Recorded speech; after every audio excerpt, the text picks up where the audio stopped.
तो हमने कल पढ़ लिया था resistance, proof of Ohm's law पढ़ा था। तो उसमें जो फॉर्मूला आया था रेजिस्टेंस का वो क्या आया था भाई? R इज इक्वल टू आया था ml n e square a tau, tau a आया था कि नहीं आया था ये वाला? अच्छा, जब हमें R का फॉर्मूला पता चल गया है तो रो का फॉर्मूला क्या होगा, यानी कि स्पेसिफिक रेजिस्टेंस का फॉर्मूला क्या होगा? तो रो इज इक्वल टू क्या होता है फॉर्मूला? व्हाट इज रो? रो का आर ए बाई एल। ठीक है, तो या फिर ऐसा करते हैं, रेजिस्टेंस का फॉर्मूला क्या होता है रो के टर्म में? Row multiply by L upon ए, ये होता है कि नहीं? हमारा मेन मकसद क्या है? रो का फॉर्मूला निकालना। तो हमें पता है R is equal to rho L upon A. अब आर की जगह ये वाला फॉर्मूला पुट कर दो तो M L N E square tau into A, तो ये क्या हो जाएगा? Rho L upon A. L upon A cancel out, तो rho will be equal to M N E square tau. This is the required formula for specific resistance. अब ज़रा गौर करो यहाँ पे, रेजिस्टिविटी जो है, देखो रेजिस्टेंस तो एल और ए पे डिपेंड कर रहा था, यानी कि डायमेंशन पे डिपेंड करता था कंडक्टर के क्या डायमेंशन है। लेकिन जो रेजिस्टिविटी होती है वो देखो एल पे भी नहीं डिपेंड कर रही है और ए पे भी डिपेंड नहीं कर रही है। कर रही है कहीं? नहीं कर रही है। किस पे डिपेंड करती है? एन पे, यानी कि फ्री इलेक्ट्रॉन डेंसिटी जो होती है उस पर, और टाउ पे, टाउ मतलब रिलैक्सेशन टाइम। तो रेजिस्टिविटी का ये वाला फॉर्मूला है, नोट डाउन कर लो, इतना पूरा नोट डाउन कर लो। अब न्यूमेरिकल्स हैं कुछ, वो करते हैं।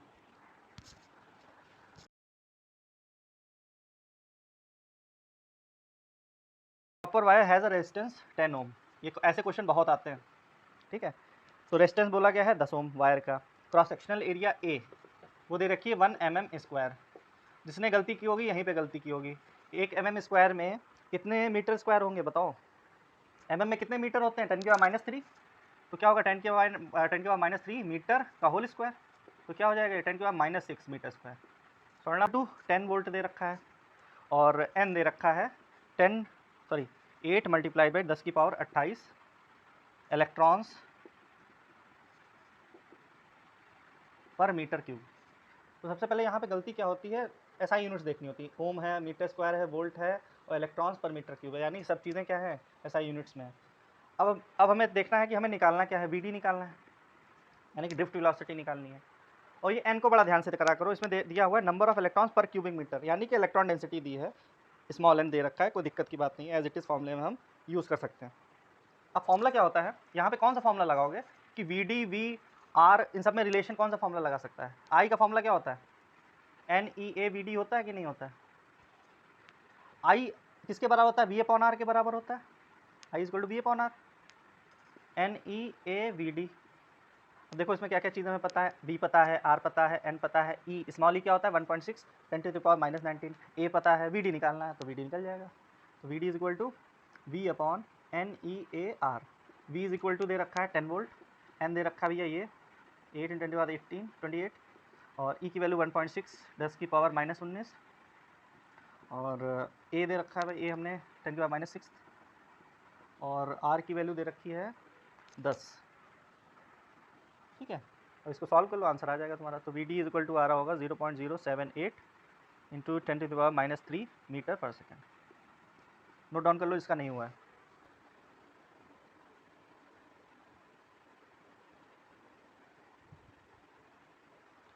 चलो मैं बताता हूँ।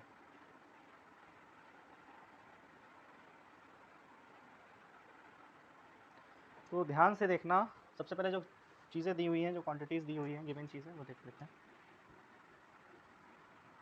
क्या क्या गिवन है। एक तो दिया हुआ है भाई voltage is equal to 100 volt, और 1 मीटर लेंथ है। Calculate the average drift velocity V D find out करनी है। Compare it with thermal velocity, वो बात की बातें हैं। केवल वी और एल दिया हुआ है, बाकी चीज़ें और आगे चल के और भी चीज़ें दी हुई हैं। सिग्मा दिया हुआ है, सिग्मा मतलब कंडक्टिविटी, यानी कि 1/ρ जो होता है 5.81 10⁻7 ओम इनवर्स मीटर इनवर्स। ठीक है, स्मॉल एन भी दिया हुआ है 8.5 10⁻28 पर मीटर क्यूब। तो सभी ऐसा यूनिट्स में है। अब देखो सिग्मा जब दिया हो तो आपके पास कौन सा फॉर्मूला है? सिग्मा और ई को जो रिलेट करता हो या फिर वी को रिलेट करता हो, तो एक ही फॉर्मूला हमने पढ़ा है ओम्स लॉ वेक्टर फॉर्म में। ओम्स लॉ वेक्टर फॉर्म में क्या फॉर्मूला आया था, J इज इक्वल टू क्या था, सिग्मा इंटू ई था फॉर्मूला कि नहीं, Ohm's law in vector form, current density is equal to sigma into electric field, ये फॉर्मूला आया था कि नहीं। सबसे पहले आया था E is equal to rho multiply by J, ये आया था पहले फॉर्मूला। एक रो को नीचे ले गए थे इधर साइड में, तो 1/रो हो गया था सिग्मा। ठीक है, चाहे ये फॉर्मूला याद रखो चाहे ये वाला फॉर्मूला याद रखो, दोनों एक ही चीज़ है। क्योंकि सिग्मा की बात हो रही है तो सबसे पहले तुम्हारे दिमाग में कौन सा फॉर्मूला जाना चाहिए, ये वाला।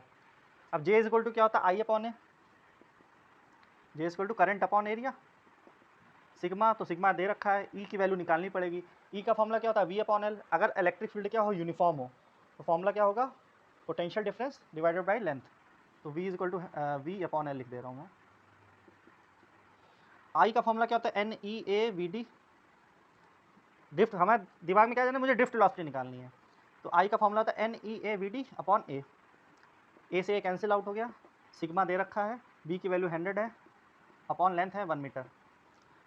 अब फॉर्मूला क्या बन के आ गया, N E V D equal to sigma, sigma की वैल्यू रखो 5.81 10⁻7 इंटू 100, तो वी डी की वैल्यू क्या हो जाएगी भाई, 5.81 10⁻7 into 100 upon N E, N कितना दे रखा है भाई, 8.5 10⁻28, और ई का मतलब एलिमेंट्री चार्ज, एक इलेक्ट्रॉन का जो चार्ज होता है 1.6 10⁻⁻19। इसको सॉल्व कर लेना, आंसर आ रहा होगा तुम्हारा कुछ 0.43 मीटर पर सेकेंड। यहाँ तक पहले नोट डाउन करो। फिर अब देखो थर्मल वेलोसिटी क्या होता है, आरएमएस वेलोसिटी।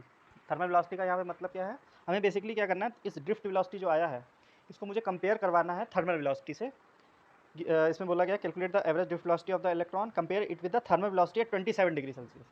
कहने का मतलब इलेक्ट्रॉन कंडक्टर को 27 डिग्री सेल्सियस पे रखा हुआ है, तब जो इलेक्ट्रॉन्स की जो थर्मल वेलोसिटी होगी, यानी आरएमएस वेलोसिटी, जनरली हम आरएमएस वेलोसिटी लेते हैं, तो वो हमें पता करना है कि रेशियो क्या है ड्रिफ्ट वेलोसिटी और थर्मल वेलोसिटी का। अच्छा, आरएमएस वेलोसिटी का फॉर्मूला क्या था, अगर 11th क्लास में जा रहा हूँ थोड़ा, बी आरएमएस क्या होता था, सी के बी टी अपॉन एम, ये याद आ रहा है फॉर्मूला कुछ, काइनेटिक थ्योरी ऑफ गैसेस, ये बहुत डिटेल में पढ़ा था। के बी क्या होता है यहाँ पे, बोल्ट्जमैन कांस्टेंट, तो के बी इज बोल्ट्जमैन कांस्टेंट, इसकी वैल्यू जो होती है 1.38 10⁻⁻23 जूल पर केल्विन, ये होती है। ठीक है, 11th का चीज़ है, आपको बस फॉर्मूला याद रखना है। टी क्या होता है यहाँ पे, एब्सोल्यूट टेम्परेचर, टी यहाँ पे क्या होता है, एब्सोल्यूट टेम्परेचर। एब्सोल्यूट टेम्परेचर किस में लेते हैं, केल्विन में लेते हैं। तो बताओ मुझे 27 डिग्री सेल्सियस दिया है, क्या 27 डिग्री सेल्सियस हम यहाँ पे पुट कर सकते हैं, नहीं, हमें केल्विन में कन्वर्ट करना पड़ेगा। तो बताओ 27 डिग्री सेल्सियस को की इक्विवेलेंट केल्विन में कितनी वैल्यू होगी, बताइए। 300 kelvin. Very good, 27 plus 273 point 15 भी होता है, उसको नहीं ले रहे हैं, तो कितना हो जाएगा, 300 केल्विन हो जाएगा। जो भी टेम्परेचर दिया उसको उसमें 273 ऐड कर दो, वही केल्विन में कन्वर्ट हो जाएगा। अगर डिग्री सेल्सियस से केल्विन में कन्वर्ट करना है, ठीक है। के भी पता चलेगा, टी पता चल गया, 3 तो पता ही है क्या होता है। एम क्या है यहाँ पे, इलेक्ट्रॉन का मास, क्या इलेक्ट्रॉन का मास कितना होता है, एम ई 9.1 10⁻⁻31 किलोग्राम। ठीक है, अब ये वाली वैल्यू रखो, आंसर बताओ। तो वी आर एम एस की वैल्यू क्या हो जाएगी, 3 into Boltzmann constant multiply by absolute temperature that is 300 divided by mass of 1 electron that is 9.1 10⁻⁻31। Solve करने के बाद आंसर बताओ भाई। सॉल्व तो होगा नहीं इतनी जल्दी, तो सीधे आंसर लिख लो 1.17 इंटू 10⁵ मीटर पर सेकेंड। इसको घर पे सॉल्व करके देख लेना, ये आंसर आएगा आपका। तो वी आर एम एस निकालना समझ गए, थर्मल वेलोसिटी कैसे निकालोगे, समझ में आ गया। इसको नोट डाउन करिए, उसके बाद रेशियो पता कर लो, इसके बाद V D upon V R M S कर लो यार, V D upon V R M S. V D upon V R S में कितना होगा, 0.43 अपॉन 1.17 10⁵। इसको बताओ कितनी वैल्यू आएगी, 3.67 10⁻⁻6।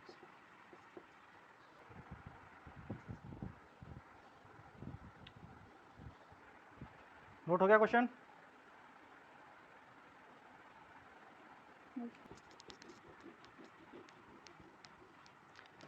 बोला गया है when 5 volt potential difference is applied across a wire of length 0.1 metre. एक 5 वोल्ट का पोटेंशियल डिफरेंस है और लेंथ कितनी है वायर की, 0.1 मीटर। ठीक है, फिर ड्रिफ्ट वेलोसिटी भी गिवन है इसमें, वी डी की वैल्यू है The drift velocity of electrons is 2.5 10 to the power -4 metre पर सेकेंड। आगे बोला गया है if the electron density in the wire is, electron density भी गिवन है 8 × 10 की पावर 28 ही होगी, हाँ ठीक है, मीटर। ठीक है, ये आपकी दे रखी है इलेक्ट्रॉन डेंसिटी। हमें रेसिस्टिविटी पता करनी है। बताओ कैसे शुरुआत करें। हाँ, I is equal to NaVd होता है, या फिर अगर ओम्स लॉ हम फॉलो करें तो क्या होता है V/R होता है फॉर्मूला। V कवर हो गया R को हम रो में कन्वर्ट कर सकते हैं, बिल्कुल कर सकते हैं। तो R इज इक्वल टू क्या हो जाएगा भाई, रो L/A। रो की वैल्यू इधर ले आओ, I की वैल्यू इधर ले जाओ, तो क्या हो जाएगा, ये रो की वैल्यू इधर ले जाइए तो रो इधर में ले गया, I नीचे ले जा रहा हूँ, V/I × L/A, ऐसे लिख सकते हैं। फिर मतलब रीअरेंज करना पड़ेगा अपनी ज़रूरत के हिसाब से। I का फॉर्मूला क्या होता है NEA, VD भी है, देखो VD भी इन्वॉल्व है, तो I और VD में क्या रिलेशन होता है NEA/VD। ये I की जगह मैंने वाली पुट कर दी वैल्यू, इंटू L/A। ए से कैंसिल आउट, अब तो हो जाएगा बड़ा आराम से। तो रो इज इक्वल टू क्या हो गया, V/NEVD × L। अगर इलेक्ट्रिक फील्ड दी होती यहाँ पे देखो तो V/L इलेक्ट्रिक फील्ड की वैल्यू लिख सकते थे, लाने की ज़रूरत नहीं है उसकी, क्योंकि पोटेंशियल डिफरेंस ही दिया हुआ है। 5 लिखा हमने V की जगह पे, N की जगह हमने N की वैल्यू लिखी 8 × 10 की पावर 28, E की वैल्यू 1.6 10 to the power -19, 1.6 10 की पावर -19, और VD की जगह रखा हमने वाली value 2.5 10 to the power -4, L की जगह रखा हमने 0.1। इसको सॉल्व करना है, बस आ जाएगा हमारा आंसर। सॉल्व करके बताइए आंसर क्या आएगा। सर 1.6। हाँ, आंसर तो गिवन ही है 10 की पावर -5 ओम मीटर। ठीक है, mobility of charge carriers, mobility of charge carriers. तो देखिए मोबिलिटी को किससे रिप्रेजेंट करते हैं, म्यू से। मोबिलिटी का मतलब मोशन, किसका, चार्ज का। अच्छा, किसी कंडक्टर में चार्ज का मोशन या फिर ड्रिफ्ट वेलोसिटी जो अटेन कर रहा था वो कब कर रहा था, तो चार्ज कैरियर से फ्री इलेक्ट्रॉन्स की अभी मैं बात कर रहा हूँ, आगे चल के होल्स की बात करूँगा। होल्स होता है बेसिकली सेमीकंडक्टर का कॉन्सेप्ट। तो बताओ चार्ज कैरियर्स या फिर फ्री इलेक्ट्रॉन्स ड्रिफ्ट वेलोसिटी कब अटेन करते थे, when electric field when placed in electric. हाँ, जब एक इलेक्ट्रिक फील्ड की वैल्यू कुछ होती थी, या फिर इलेक्ट्रिक फील्ड में उनको रख, या फिर उनके आस पड़ोस इलेक्ट्रिक फील्ड होती थी, या फिर पोटेंशियल डिफरेंस होता था, तभी तो ड्रिफ्ट वेलोसिटी का कॉन्सेप्ट आया था।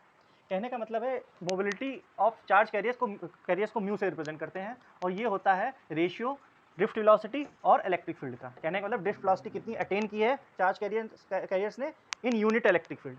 इलेक्ट्रिक फील्ड जब होती है तो कितनी ड्रिफ्ट वेलोसिटी इलेक्ट्रॉन अटेन करते हैं। ठीक है, वही क्या होता है, उसी को रिप्रेजेंट करते हैं हम, वही बोला जाता है mobility of charge carriers. So mu इसको रिप्रेजेंट कैसे करते हैं, म्यू से, और ये होता है VD/E। कहने का कितनी ड्रिफ्ट वेलोसिटी अटेन की है यूनिट इलेक्ट्रिक फील्ड में। ये बात समझ में आ गई। यस। तो इसकी डिफिनीशन लिख लो।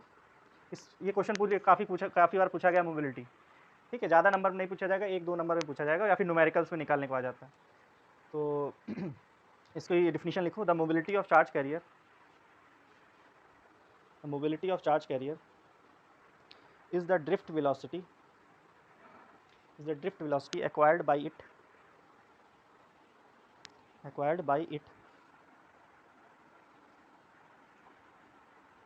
the drift velocity acquired by it in a unit electric field, in a unit electric field। अभी इससे और भी कई फॉर्मूले बनेंगे। ठीक है, केवल अभी ये बेसिक फॉर्मूला आपको याद रखना है, इसी फॉर्मूले से आप आगे भी बहुत सारे फॉर्मूले बना सकते हैं। ये फॉर्मूला जरूर याद होना चाहिए, बाकी तो आप अपने आप भी बना सकते हो फॉर्मूले। तो mu is equal to VD/E, ये लिख लो, फॉर्मूला भी लिख लो। ठीक है, तो ये तो बेसिक फॉर्मूला हो गया, ये तो पता ही होना चाहिए, वरना आगे वाले तो याद ही नहीं रख पाओगे। तो VD का फॉर्मूला क्या होता है, तो जनरल फॉर्मूला VD का आया था, अब इसके और फॉर्मूले हम बनाने जा रहे हैं। VD का फॉर्मूला क्या होता है, सबसे शुरुआत वाला जो हमने पहले पढ़ा था, एक्सेलरेशन इनटू टाउ होता था कि नहीं, या फिर रिलैक्सेशन टाइम होता था, acceleration multiply by relaxation time. Acceleration की वैल्यू क्या होती थी, E/M। अब इलेक्ट्रॉन की बात हो रही तो M ही लिख दे रहा हूँ। या फिर किसी भी चार्ज कैरियर का, ठीक है, क्योंकि इलेक्ट्रॉन ही चार्ज कैरियर नहीं होता, सेमीकंडक्टर्स में क्या होते हैं, इलेक्ट्रॉन्स भी होते हैं, होल्स भी होते हैं, तो उसका मैं बताऊंगा कॉन्सेप्ट। तो वी डी इक्वल टू क्या होगा, small E capital E upon M. अगर मैं इलेक्ट्रॉन की बात करूँ, फ्री इलेक्ट्रॉन्स की, तो एम ही हो जाएगा इंटू टाउ। ये तो हो गया वी डी का फॉर्मूला, ठीक है। अब वी डी का फॉर्मूला यहाँ पे पुट करो वैल्यू, तो क्या हो जाएगा, वी डी के जगह हमने वाली वैल्यू पुट करनी है, तो E capital E upon M E into relaxation time upon electric field. तो इलेक्ट्रिक फील्ड की वैल्यू कैंसिल आउट हो जाएगी, इलेक्ट्रिक फील्ड कैंसिल आउट हो गई, बचेगा क्या, E upon M E into tau. ये एक और फॉर्मूला बन के आ गया, याला एक और फॉर्मूला बन के आ गया, ये फॉर इलेक्ट्रॉन्स है, फॉर इलेक्ट्रॉन्स, ठीक है। तो एक फॉर्मूला ये हो गया फॉर इलेक्ट्रॉन्स के लिए। यहाँ पे इलेक्ट्रॉन्स के लिए बात करें तो म्यू ही लिख दे रहा हूँ मैं, E upon M E into tau. इतना समझ में आया? अच्छा, यहाँ पे रिलैक्सेशन टाइम फॉर इलेक्ट्रॉन लिख दे रहा हूँ क्योंकि इलेक्ट्रॉन की बात चल रही है। अभी हम कंडक्टर्स की बात कर रहे हैं। अभी कंडक्टर्स में क्या होता है, फ्री इलेक्ट्रॉन्स ही रिस्पॉन्सिबल होते हैं कंडक्टिविटी के लिए या फिर कंडक्शन के लिए। सिंपल सा फॉर्मूला है। अब देखो होल्स क्या होते हैं, पहले होल्स समझ लेते हैं। होल्स क्या होते हैं, सेमी कंडक्टर्स में एक होता है कंडक्टर में फ्री इलेक्ट्रॉन्स मोशन करेंगे तभी करंट बहेगा उसमें या फिर फ्लो करेगा। सेमी कंडक्टर्स हालांकि आगे वाला टॉपिक है, सबसे लास्ट टॉपिक है तुम्हारे बुक का, लेकिन इसमें बेसिकली है तुम्हारे सिलेबस में, इसलिए बता रहा हूँ, इस वाले मोबिलिटी में पढ़ना ज़रूरी है उसको। होल्स क्या होता है, सेमीकंडक्टर में अगर सेमीकंडक्टर को जब थोड़ी हीट मिलती है या फिर थोड़ा उसमें थर्मल एजिटेशन होता है या फिर कुछ बाहर से कुछ एनर्जी मिलती है इलेक्ट्रॉन्स को, तो इलेक्ट्रॉन अपनी प्लेस को छोड़ देते हैं। वहाँ पे क्या बन जाती है, जब इलेक्ट्रॉन छोड़ेंगे तो वहाँ पे खाली जगह हो जाएगी, तो इन्हीं खाली जगहों को क्या बोलते हैं, होल्स बोलते हैं। तो होल्स बेसिकली क्या होते हैं, इलेक्ट्रॉन वैकेंसी होती हैं। क्या होती हैं, इलेक्ट्रॉन्स वैकेंसी। सिंपल सा याद रखना है, जहाँ इलेक्ट्रॉन जहाँ जिस जगह से छोड़ के जाएगा कहीं आगे, तो वहाँ क्या बन जाएगा, होल। जैसे यहाँ पे कोई इलेक्ट्रॉन है, ठीक है, ठीक है, इलेक्ट्रॉन यहाँ से कुछ इसको एनर्जी मिल गई तो यहाँ से छोड़ के चला गया, तो इलेक्ट्रॉन यहाँ पे पहुँच गया, तो यहाँ क्या बन गया, एक वैकेंसी क्रिएट हो गई, इलेक्ट्रॉन गायब हो गए यहाँ से, तो इसी वैकेंसी को क्या बोलते हैं, होल्स बोलते हैं। क्लियर है बात? और होल्स को और डिटेल में पढ़ेंगे जब हम सेमीकंडक्टर पढ़ेंगे, अभी इतना ही काफ़ी है। होल समझ में आ गया, holes are the electrons vacancy, जहाँ इलेक्ट्रॉन चला जाए जिस जगह को छोड़ के, वहाँ बन जाता है होल। इसका इफेक्टिव चार्ज क्या होता है, पॉजिटिव होता है। इलेक्ट्रॉन का चार्ज क्या होता है, नेगेटिव होता है, ठीक है। तो इलेक्ट्रॉन्स के लिए ये वाला फॉर्मूला यूज़ करोगे, फॉर्मूले दोनों के सेम होंगे, बस यहाँ पे मास ऑफ इलेक्ट्रॉन, यहाँ पे रिलैक्सेशन टाइम फॉर इलेक्ट्रॉन का यूज़ करेंगे हम। जनरल फॉर्मूला आप ये याद रखना, ये जनरल फॉर्मूला है इलेक्ट्रॉन्स के लिए। ये वाला फॉर्मूला यूज़ करोगे फॉर होल्स। मोबिलिटी की यहाँ पे म्यू एच लिख देंगे, होल्स की बात हो रही है, और ई मतलब जो चार्ज की वैल्यू है, ठीक है, ई की वैल्यू तो वही रहेगी। यहाँ पे mass of hole multiply by relaxation time of hole. Mass of hole को भी हम इलेक्ट्रॉन के रेस्ट मास एक चीज़ होती है, इतना याद रखो कि mass of hole mass of electron के ही लगभग बराबर होता है, बस रिलैक्सेशन टाइम का कुछ फ़र्क आ जाता है। फॉर्मूला बस याद रखना है आपको, ज़्यादा कुछ नहीं है। होल्स का पूछा भी नहीं जाता है, होल्स का ज़्यादा पूछा नहीं जाता, ज़्यादा तुम्हें इलेक्ट्रॉन्स का ही पूछा जाएगा, ठीक है, क्योंकि हम पढ़ रहे हैं करंट इलेक्ट्रिसिटी। सेमीकंडक्टर तो अभी पढ़ नहीं रहे हैं, तो होल्स का सिलेबस में है इसलिए पढ़ ले रहे हैं। आपको ये फॉर्मूला तो याद ही रखना है, ये याद करने की जरूरत ही नहीं, बस ई की जगह क्या रख देना है, एच रख देना है। इतना समझ में आ गया कि नहीं? तो यहाँ अच्छा यूनिट, एसआई यूनिट क्या हो जाएगी भाई इसकी, what will be the SI unit of electron mobility या फिर मोबिलिटी ऑफ चार्ज कैरियर से। वीडी की यूनिट क्या हुई, वीडी की यूनिट क्या हो गई, मीटर पर सेकेंड, और इसकी वैल्यू क्या होती है इन टर्म्स ऑफ वोल्टेज, बताइए भाई। ये तो वेलोसिटी है, तो वेलोसिटी की मीटर पर सेकेंड। ई की क्या होगी, वोल्ट पर मीटर, वोल्ट पर होगी यानी मीटर। तो क्या हो जाएगी, ये मीटर ऊपर जाएगा, सेकंड इससे मल्टीप्लाई हो जाएगा, तो मीटर स्क्वायर, बताइए, वोल्ट माइनस 1 सेकंड, वोल्ट पर सेकंड। तो this will be the SI unit. ये जो होगी यही एसआई यूनिट हो जाएगी। लिख लो कैसे आई है वो भी लिख लेना, जैसे कि रिलेशन बिटवीन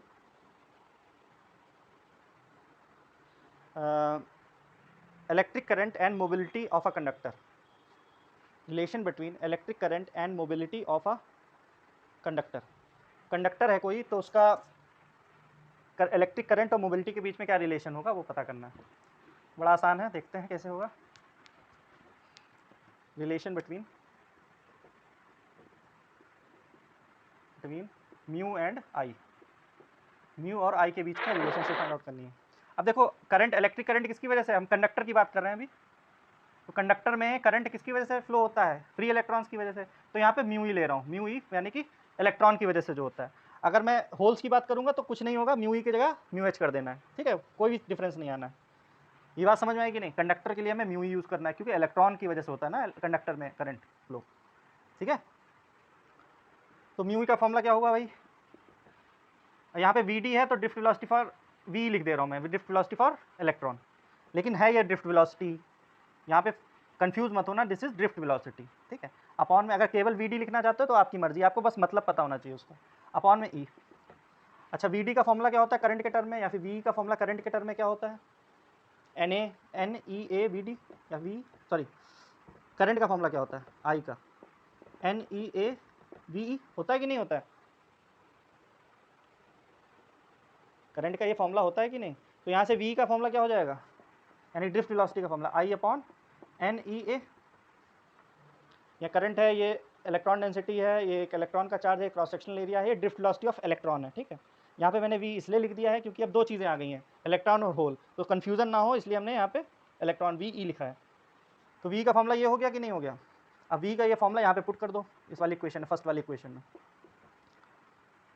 तो फ्रॉम 1 and 2, 1 और 2 से क्या होगा, ये वाली वैल्यू पुट करो, तो म्यू इज इक्वल टू क्या हो जाएगा, आई अपॉन एन ई ए अपॉन ई। तो आई की वैल्यू क्या हो जाएगी, सॉरी म्यू ई की वैल्यू क्या हो जाएगी, आई अपॉन, ये नीचे जाके मल्टीप्लाई हो जाएगा कि नहीं हो जाएगा, तो I upon N E A into E. तो आई की वैल्यू यहाँ से क्या हो जाएगी, N E A mu E into E. This is the formula for current and mu E. याद रखना है, याद ना भी हो पाए, अगर ना याद ना रहे तो ये फॉर्मूला याद रखना, यहाँ से बना सकते हो फॉर्मूला ये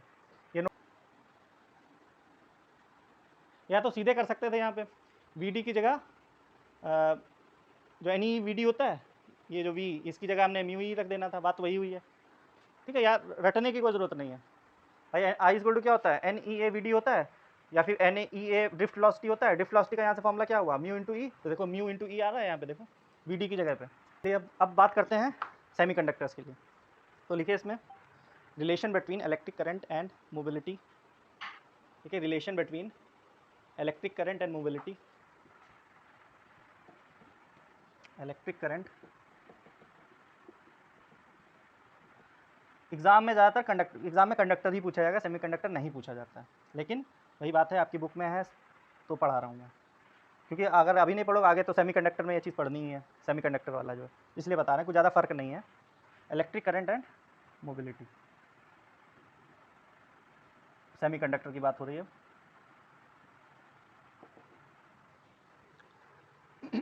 ये वाला फॉर्मूला याद रखना है, और याद रखने की ट्रिक बता रहा हूँ मैं। करंट का फॉर्मूला क्या होता है, N E A V D. V D की जगह, यहाँ पे वी डी की जगह क्या रखोगे, म्यू इंटू ई। देखो म्यू इंटू ई, अगर इलेक्ट्रॉन की बात हो रही है तो म्यू ई हो जाएगा, अगर होल्स की बात हो रही है तो यहाँ पे म्यू एच हो जाएगा, ठीक है। बाकी कोई चेंज नहीं होगा, ठीक। अब बात करते हैं सेमीकंडक्टर्स के लिए। तो सेमीकंडक्टर में मैंने अभी थोड़ी देर पहले बताया था, सेमीकंडक्टर में दो टाइप के करंट होते हैं या फिर दो टाइप के मोशन होते हैं। एक तो इलेक्ट्रॉन का होता है, दूसरा किसका होता है, होल्स का होता है। तो जो करंट होगा, तो नेट करंट होगा वो क्या होगा, due to the flow of electron plus due to the flow of holes, I E plus I H. इतना समझ में आया कि नहीं? आई का formula in terms of mu हमने क्या निकाला था, आई का formula in terms of mu, N E A, और जो वी ई था, पहले वी ई लिख दे रहे हैं, N E A V H. यहाँ पे क्या हो जाएगा, ड्रिफ्ट वेलोसिटी ऑफ होल। यहाँ पे क्या है, यहाँ पे लिख दे रहा हूँ मैं, V is the drift velocity, drift speed बोल सकते हो, वेलोसिटी ऑफ इलेक्ट्रॉन। और वी एच क्या होगा, ड्रिफ्ट वेलोसिटी ऑफ होल्स। और वी की जगह हम क्या पुट कर सकते हैं, एन ई ए, वी की जगह हम क्या पुट कर सकते हैं, म्यू इंटू ई। और इलेक्ट्रॉन की बात हो रही तो म्यू ई हो जाएगा यहाँ पे, plus N E A. V H की जगह बात करें तो वी एच क्या है, ड्रिफ्ट वेलोसिटी ऑफ होल्स है, तो यहाँ पे क्या हो जाएगा, म्यू एच इंटू ई। ये फॉर्मूला हो गया इन टर्म्स ऑफ मोबिलिटी। क्या चीज़ कॉमन ले सकते हैं, एन ई ए कॉमन ले सकते हैं और ई भी कॉमन ले सकते हैं, बचेगा क्या, mu E plus mu H. ये आई का फॉर्मूला हो गया इन terms of mobility. Note down करो।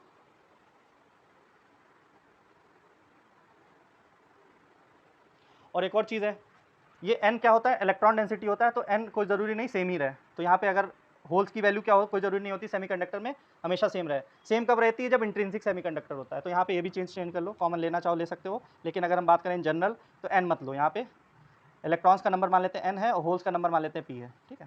तो यहाँ पे हो जाएगा ये वाला फॉर्मूला, यहाँ पे n की जगह ले लो p है, तो यहाँ पे कॉमन तो ले नहीं सकते, यहाँ पे ई ए ई और n mu E plus P mu H लिख लो। यहाँ पे समझ गए ना फर्क? n क्या है? Number density of free electrons. p यहाँ पे क्या है? नंबर डेंसिटी ऑफ होल्स, ठीक है। ये दोनों बराबर होते हैं इन टर्म्स ऑफ जब हम इलेक्ट्रॉन डेंसिटी की बात उसकी बात करते हैं इंट्रिंसिक सेमीकंडक्टर, प्योर सेमीकंडक्टर में। लेकिन अगर p टाइप एन टाइप की बात करें तो फ्री इलेक्ट्रॉन्स होल्स के बराबर नहीं होते हैं, ठीक है। तो यहाँ पे n क्या है? इलेक्ट्रॉन्स का नंबर है, और ये क्या है? होल्स का नंबर है। ये चीज़ याद रखना बस।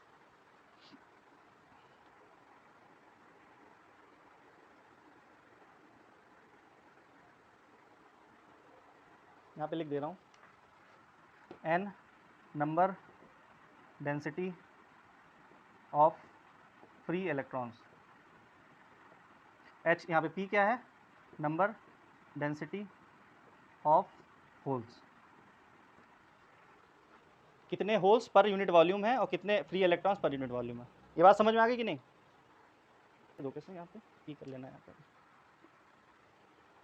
तो ई ए और कैपिटल ई ए कैपिटल ई कॉमन ले लिया मैंने, बचेगा क्या? n mu E plus p mu H. इसको नोट डाउन कर लो।